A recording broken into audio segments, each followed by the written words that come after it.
Okay, so recently I was asked by a fan to do a video about how dinosaurs walked, and specifically if they walked like this. There's a lot of debate in the paleontology community about it, and there's also a surprising amount of misinformation out there. Okay, first things first. This is not how dinosaurs walked. While it makes sense that a theropod like Allosaurus might walk with its arms out to the sides like this, kind of like a crocodile, this posture is not very energetically efficient.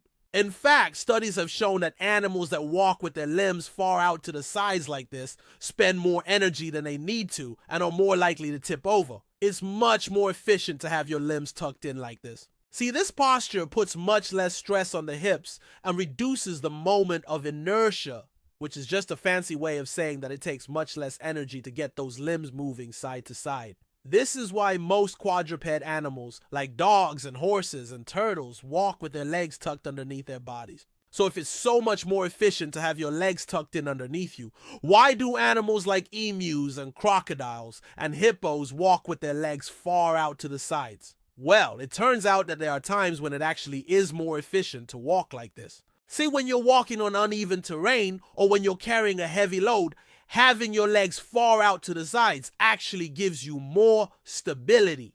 Also, some animals, like hippos, have special adaptations for walking with their legs far out to the sides. For example, hippos have a special ligament that connects their front legs together, which helps them to stay upright while they're walking. So now that we've established that dinosaurs probably didn't walk like this, how did they walk? Well, it turns out that we don't really know.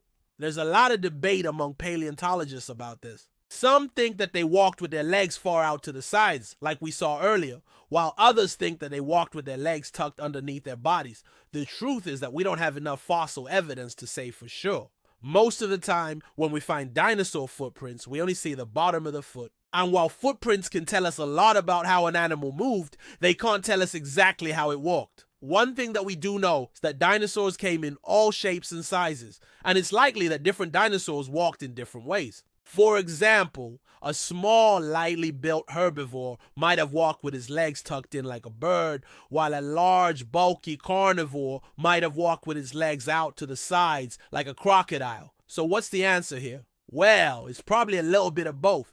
Just like today's animals, dinosaurs probably used a combination of both postures depending on what they were doing. If you want to learn more about how dinosaurs moved, be sure to check out the resources. And remember, just because we don't know something doesn't mean we can't figure it out. We just have to be willing to ask questions and do the research. That's how we've learned everything we know about dinosaurs so far.